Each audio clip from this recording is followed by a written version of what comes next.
Good evening and welcome to another episode of the Psychedelic Healing Podcast. I am your host, Sonia Cotto, nurse anesthesiologist and mental health advocate, here tonight introducing to you my guest, Dana Harvey. She brings a wealth of experience to the psychedelic field. I'm so excited to interview her and learn all she has to offer. She is the founder of Vancouver Women in Psychedelics and the Flourish Academy, where she empowers people to flourish with safe, transformational psychedelic microdosing and journeying. Formerly the CCO for one of the pioneering publicly traded psychedelic companies, Dana transitioned to the role of educating and guiding individuals in their journey of using psychedelics for self-healing and development. In addition to these endeavors, she has successfully built and nurtured a vibrant community of over 1,400 members on Clubhouse. Together with a partner, they host rooms 4 days a week covering diverse topics such as women's health, cannabis, psychedelics, and microdosing. But Dana's impact doesn't stop there. She's a coach, guide, mentor, and space holder for individuals who seek to use psychedelics intentionally for transformation. Through her work, Dana helps people turn their psychedelic experiences into profound catalysts for personal growth and healing. Dana, welcome. Thank you so much, Sonia. It's an honor to be here with you today. Oh, yes. I've actually experienced some of your webinars and have gone on Clubhouse, so I definitely enjoy everything that you have to offer there. But it surprised me. You were in the corporate world for like 3 decades. What had you transition into, I'm just leaving this whole place and I'm just going to start educating from the grassroots? Yeah, it's a good question because it was quite a drastic change. I had built my career for 3 decades in corporate communications, making my way up to C-suite in multiple companies. But my focus really in communications was on emerging technologies and new industries. So where the rules around communications hadn't really been established and written yet. And so as psychedelics kind of reemerged in what we're typically calling the Renaissance now and became like a quote unquote industry, it made sense that I was recruited into that field. So I was CCO and head of investor relations. I really, really enjoyed that position. I got to kind of marry together my own intentional transformational work that I had done with plant medicines. I got to really dive deep and learn about the history, the politics, the science, the research, and what I felt be a bit instrumental in educating the public and helping to destigmatize these. But at the same time, I was having some, I guess, well, we hear about it a lot where, every external tick box is ticked as far as success goes, but something inside is just like not sitting right. I was experiencing things like in my work, I was experiencing anxiety in areas that used to really just inspire me and bring me a lot of passion. And I thought, like, what is going on here? I had these things going on in my personal life. I was working with 2 therapists and some plant medicine.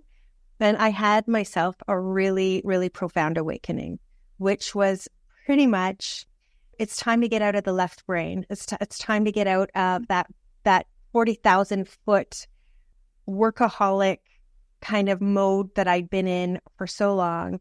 And the message from the mushrooms was kind of like, got you in the right place, just not doing the right thing. And it's time to like come down. And alongside my career, I'd coached and mentored for over 20 years as well. And it was kind of like, take those skills, take your heart and take your passion and be on the ground with transformation, not this 40,000 foot level. I realized then at that point as well that I was having an internal conflict with the communications of communicating to investors what the investors want to hear and need to hear from an investment for business perspective versus what I really wanted to be sharing was this incredible promise of transformation and growth and healing. Yeah, I just couldn't align those. So I came out of this journey with 3 distinct pillars, which was provide loving guidance, share evidence-based knowledge, and build supportive communities. And 6 weeks later, I resigned and basically retired from my career, dove headfirst into all sorts of training, building upon the coaching and mentoring skills and experience I had previously, and having the amazing opportunity to be mentored and apprentice with a very experienced guide in the area as well. So did that for a while until I felt that there was something that I could offer that would be supportive and educational for other people. Wow. Yeah, that was going to be my question. And you actually answered it because you were working in the psychedelic space, obviously, yeah, in the C-suite. I would feel like, oh, shouldn't you feel like fulfilled? You're in the psychedelic space. You don't have to be in hiding. You can communicate those. But yeah, it's totally different in the investment world. And I'm seeing that too when we have all these different companies trying to buy my clinic or invest in different things where they have different priorities. For them, it's just jumping on board to make that money, in this new emerging field where it's not the purpose. So now I completely understand your transition into actually working with patients and working with people that really want to heal. And you healed yourself with the medicine, and now you're connected and you're the master connector, I think, with the clubhouse and your academy and just connecting groups and communities. I'm actually even in another community where that's how we met in women in psychedelics. So that's very beautiful. I'm glad. And when did you open the Flourish Academy? How did that come about? That was about 4 years ago when I got to the point where I think, I think I have enough knowledge and education and training and apprenticing to be able to support people who were looking for the support in my alley. I am not a therapist. I don't pretend to be a therapist. I have very strong boundaries about the people I work with and how I can work with them. And I also, like you said about connection, I have such an amazing network of people in all sorts of different specialties. So I have a lot of people that come to work with me. And after we've gone through discussions, I realized, I'm not the best person for you. Let me show you someone who might be. I think it's so important that we do that in this industry because we're really here to help, genuinely help. And we might not always be the right person. Exactly. Yeah, that's so true. And I say that to my patients as well, because a lot of them are like, you're the best therapist I've ever had. I'm like, let's be clear. I am not a therapist. I'm a good listener. Yes, exactly. And somehow I know what to say sometimes, in response. But that's very, that's good. And it's important that everyone's clear in their roles because some people will come to you, right, and just completely trust you in everything. But at least you are honest and just open with your role, your qualifications, but you do have a lot of experience. You do have so much knowledge. And now your ability to, one of your courses or one of your weekly groups is Microdosing 101, right? Just being able to educate those and ask questions. And, I'm sure everybody in our community, those listening are interested. I'm sure some do have experience with microdosing. I do think that others maybe still don't know a lot about microdosing. Can you kind of explain microdosing for them? Because I think most people have heard of it, right? But there's macrodosing, and I think you can do it in multiple different psychedelics. What do you focus on? Mm-hmm. Yeah, such a good question. And it is like the starting point of education is always making sure that whoever I work with knows what I mean by microdosing, by supporting them microdosing, which is what I call transformational microdosing, which is a practice of microdosing versus taking a microdose. So I think that's a good starting point is that I use the analogy of yoga. This seems to make sense to people. You can, be having a shitty day or just decide you want to go to yoga for some reason. You go to a yoga class and you feel great. You've had an hour to focus on yourself. You're limbered up. The world is looking like a brighter place. And you think that yoga is the bomb. Like it's just great, right? And it is. You feel better. That's wonderful. And if you were actually looking for the long-term sustainable benefits, yoga, like maybe you want to increase your flexibility, maybe you want to increase your strength, maybe you want to enhance your mindfulness. When you're looking for those long-term benefits, you would undertake a practice of yoga. Some days on, some days off, probably with guidance, maybe with a group. But it wouldn't be just one microdose here and there when you feel like you want to take the edge off or something. Same with taking a yoga class versus undergoing a practice yoga. So that's what I work with is the practice of microdosing, which really integrates.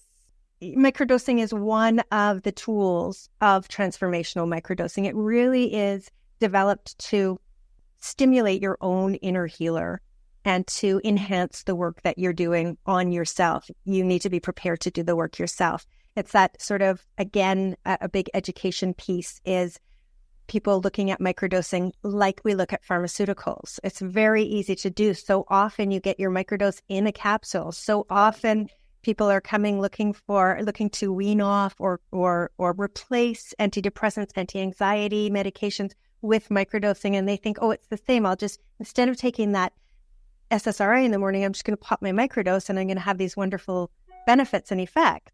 So just the education on, this is a practice.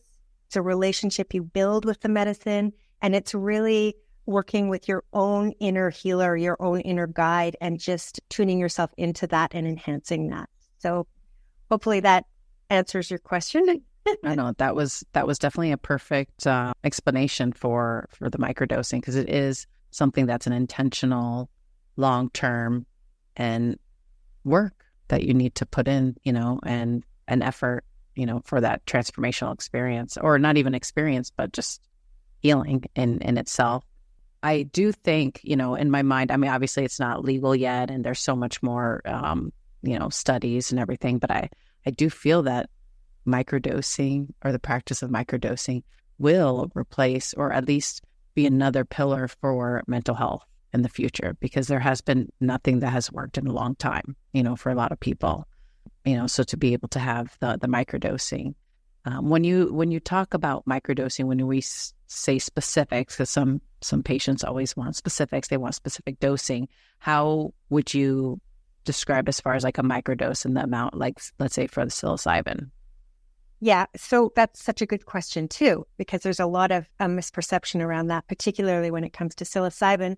So the rule of thumb, according to Dr. James Fadiman, who's known as the sort of godfather of modern day microdosing, is that a microdose, no matter which medicine you're looking at, is 1/10 to 1/20th of a recreational dose. So that can be as low as 10 milligrams for psilocybin. And yet, if you're going into, in Vancouver, where I am, we have about 14 open mushroom dispensaries.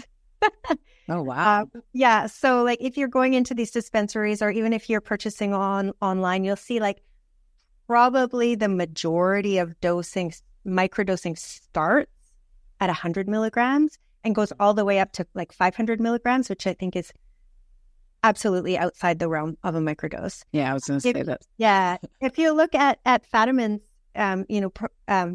suggestion, that would be like 10 milligrams to maybe at the high side, 250 would be the highest that I would consider to be a microdose. And I also feel that, many people, when they microdose, they are really, really wanting to feel something on the day that they microdose, or else they think it's not working. And I think that's maybe why they're leaning towards these higher doses, is to satisfy that craving and that, immediate satisfaction need that we have. But microdosing really meant to take place in the background, almost at a cellular level, in the background of everything else you're doing in your life, taking care of kids, driving your car, going to work, having social obligations, without necessarily feeling an effect on that day. But again, like yoga, you're looking for, 3 months later, you're going, oh yeah, I'm really not flying off the handle at my kids anymore, or right. Other people in your life might say things like, oh yeah, Dana, you're really speaking up in the meetings and letting us know these great new ideas that you have. And you used to kind of sit in the corner and you just think like, oh, right, yeah. So yeah, I again follow Dr. James Fadiman, which kind of says that the lowest effective dose. So if you only need to be taking 10 or 25 or 50 milligrams, then why would you be taking 110 or 250 or higher? So it's start low, go slow, calibrate up, but don't go any higher than you need. Yeah. Yeah. And somebody told me too, they were saying it's all about like your intention as you are taking the microdose. You're not supposed to, some people say subperceptual, but it's really like I've started using the word, I don't know who told me, sub-psychedelic, right? You don't have any psychedelic feeling, but perception is, hey, maybe I'm not anxious, or with an intention of being open and, instead of being the hard boss that nobody wants to approach, all of a sudden you're approachable, right? having that intention. So it's nothing psychedelic in any, you never want to technically feel anything when you're microdosing. It's almost like just taking a vitamin kind of thing with an intention. Yeah, I think so. Like subhallucinogenic, that's what I've heard. Because some things like, your senses may be heightened. People often have more acuity in their hearing, in their vision, and the sensations in their skin, which kind of actually goes back to microdosing, back in the earliest of days where history shows that hunters maybe used to take microdoses before they went hunting because of that acuity with their senses. First of all, you want the intention to be your own North Star for while you're working with these microdoses, the same way as a big dose journey.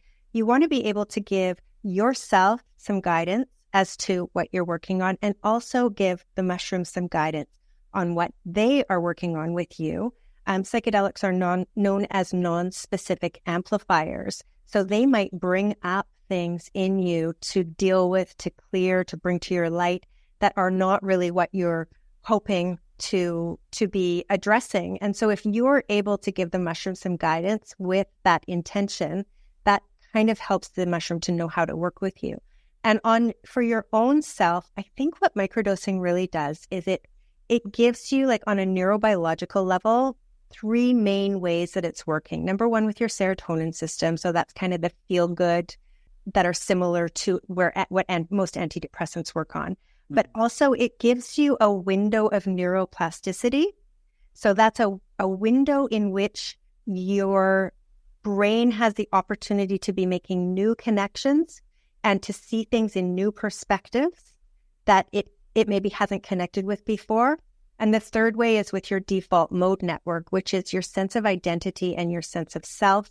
And when you're microdosing with psychedelics, it gives an opportunity for that default mode network to kind of quiet down a bit and not be giving you the same old stories about who you are and how you fit into the world. So again, you have this window that you can work with, lets your brain function in a different way. So if you come in with an intention, you know what you want to do with that window of opportunity that you have. Yeah, the brain is so powerful. And when you give yourself, some psilocybin, even at that microdose level, you are creating that neuroplasticity.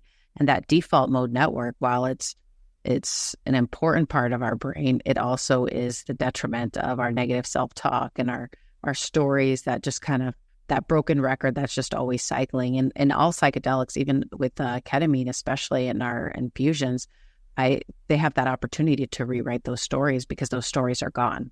All of a sudden it's quiet down. All of a sudden you aren't talking so horribly about yourself. And that's probably one of the biggest reports that a lot of people find, with ketamine, and I'm sure with the psilocybin, is talking crap about myself 24/7 inside my head.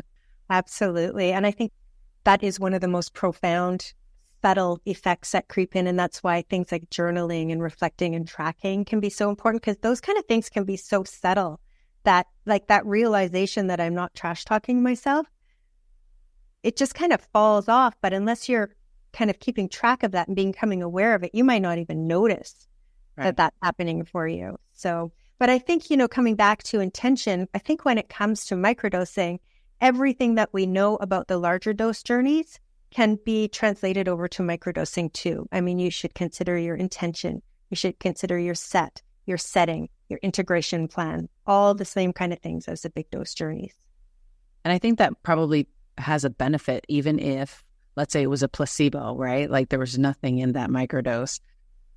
Giving yourself that mindfulness every day, having that practice where you're setting intentions and being mindful of your goals every day, and then having the psilocybin actually do the work, because being mindful, that's why we meditate. That's why we journal, just being present and having that practice with the microdose. You're doing it for the microdose, but you're doing it for yourself, and you're having that healing regardless if it was a placebo. I wanted to kind of dive deep, obviously this is for all genders, but I do love the work that you have done for women and the growth, especially with the Sisters in Psychedelics, and now with the group, the Vancouver Women in Psychedelics. How has that impacted? Well, I've seen the impact because I do see a lot more women in the psychedelic stage, at different conferences. When I first started going, it was like maybe one or two women that I saw. Yeah. And now it's, we have panels and lead speakers, and it's so great. And I'm sure you had a hand in that. Well, it's definitely an area that I'm super passionate about. And I think it stems from my past career being in high technology, in very male-dominated industries, and feeling, having to be mentored by women to start with myself, because I was very often the only woman in those rooms. And then as I worked my way up, feeling like a core responsibility to do the same for women. Although I've had a number of people, including the prestigious Mama Ayana Ii, who tells me this is actually a mission that I have in this life, that is a follow-on from my past lives. And the way that this follows me around, this passion, this support for women, I've decided to believe that, because it just is in me. Like, I want to support women here so much. I am a woman, but also, psychedelics can affect women in very different ways than men. There are a lot of female-only diagnoses that I believe that psychedelics are really to cure, basically, not to blunt my words. And also, as psychedelics become this industry again, I think we have this beautiful opportunity to do things a little bit differently and have women in leadership positions. It was very disappointing for me to do a survey before our very successful summit of Sisters in Psychedelics in 2022 at a global summit. I did some research before that and found that at global conferences around the world, the ratio of male to female presenters was 8-1. And that was the catalyst for Sisters in Psychedelics, which featured 43 presenters, and they were all women and females. Wow. So they're there. They're there. Oh, they've always been there. Yeah. I mean, we are the original medicine keepers. We're the original nurturers and gatherers and caretakers for our families. So, and I also think that the mechanism of psychedelics is kind of divinely feminine in their nature, the way that they work in flow and nurture and nonlinear ways, So there's so much reason to really elevate and celebrate and support women in this realm. Yes, yeah. And really, when you look at the future of psychedelics, in the clinics and all the places, the centers and the healing centers, you see it's women. A lot of them are women. Yes, we do have, males and they are there, but they're more up in the corporate, I feel like, or all the other leadership roles, but really like the boots on the ground, the people that are really doing the healing and the nurturing is women. And it's funny, even at my clinic, we're all women. I mean, I'm not against hiring men, but when it's about being the most therapeutic and the energy, it's not just about qualifications. Really, for me, when I'm looking to hire somebody, it's what's the energy that you bring? How do you speak? What kind of energy do I feel when you're walking in the room? Because that's what energy is everything to me, but it shows and patients feel it. They completely feel it when they walk in, and it's really the future, I feel like. Is going to be like the nurses and the therapists, and a lot of them are women, actually. Yeah.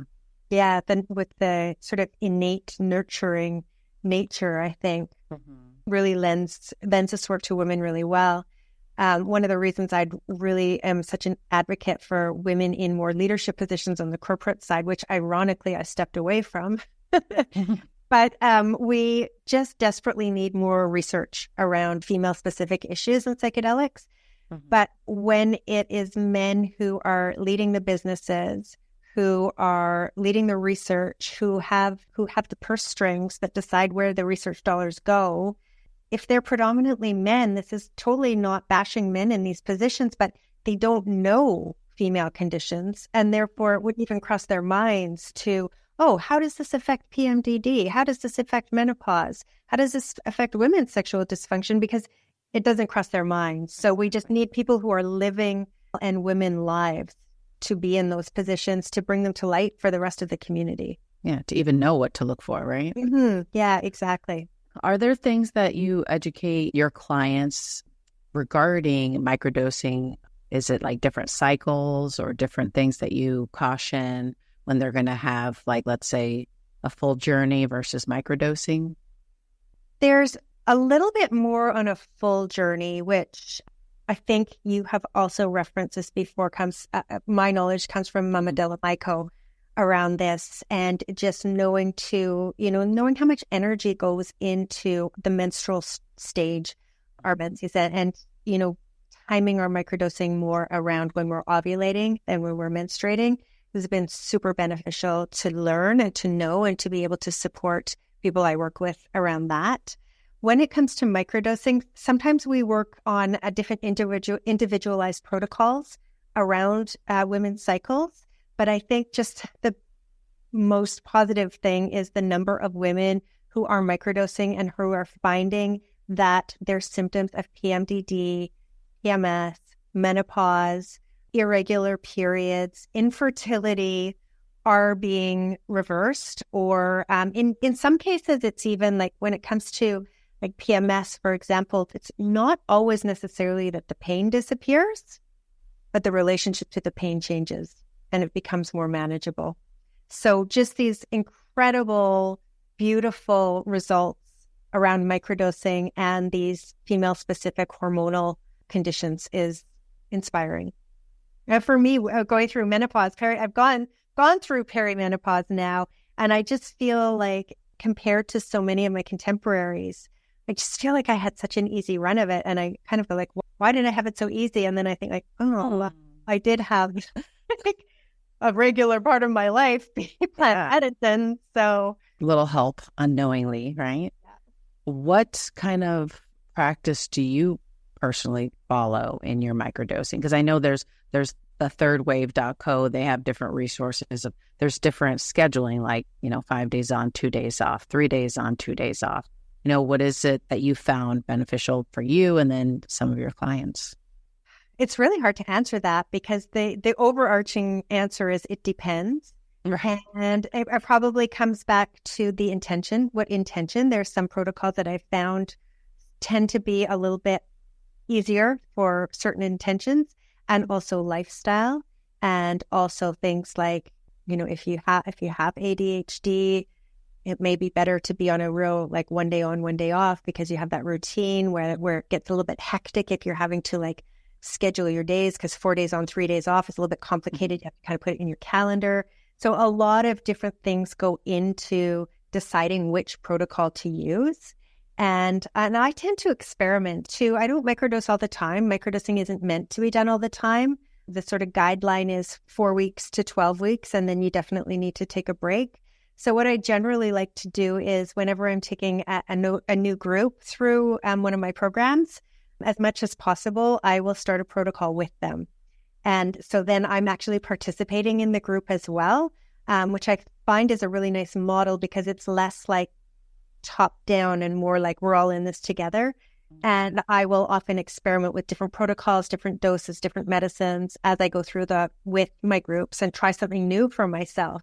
But I do find I work with each of my clients, even if you're in one of my groups, we'll work individually on what protocol would work best for you, your intention, your lifestyle, etc. Okay.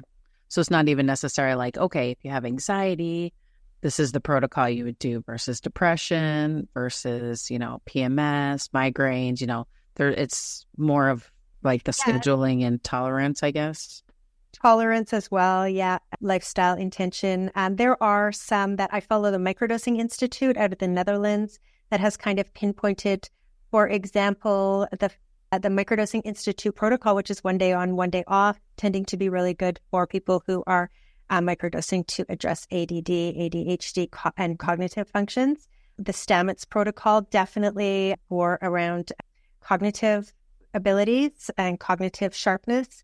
And the Fadiman protocol, I would say, as a kind of general rule of thumb, if you're going in to do internal work, shadow work, family history, IFS, that kind of work, can be really beneficial for that. But often, too, we'll start on one protocol, and over time, we may transfer to another one. Some people find, for example, they might start with Stamets and then find that accumulation of so many days in a row is just a little bit too much. They don't need to take it that often. So then we might transfer over and try out the Fadiman protocol, for example.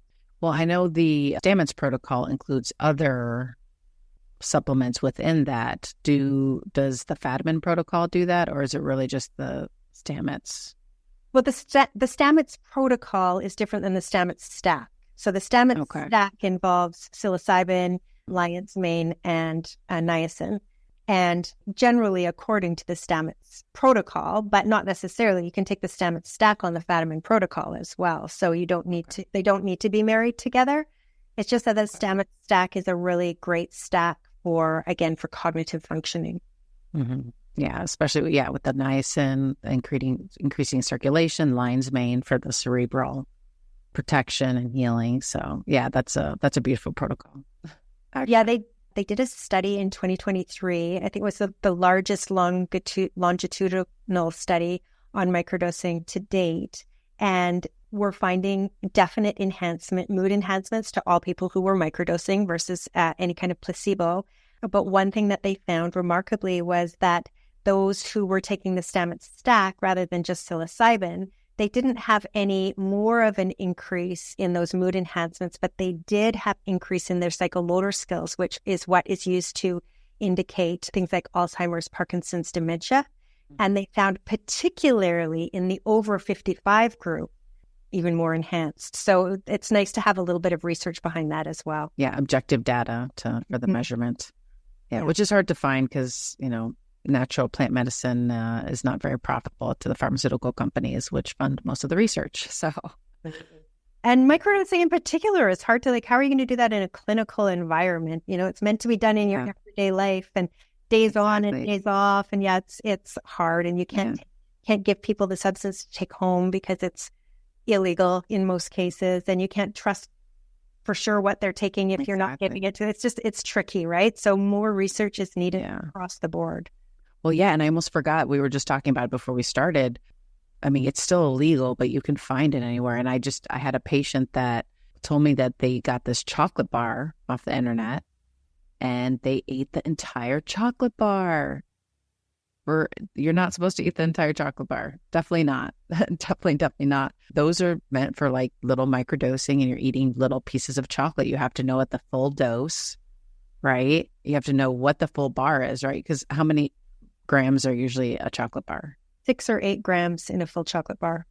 Oh my God. Yeah. So whatever the pieces that you have in there, if it's 10 pieces, each little piece is 600 to 800 milligrams, right? You have to do the math. So what you're doing, you're cutting it into a third, and that's still a huge microdose, right?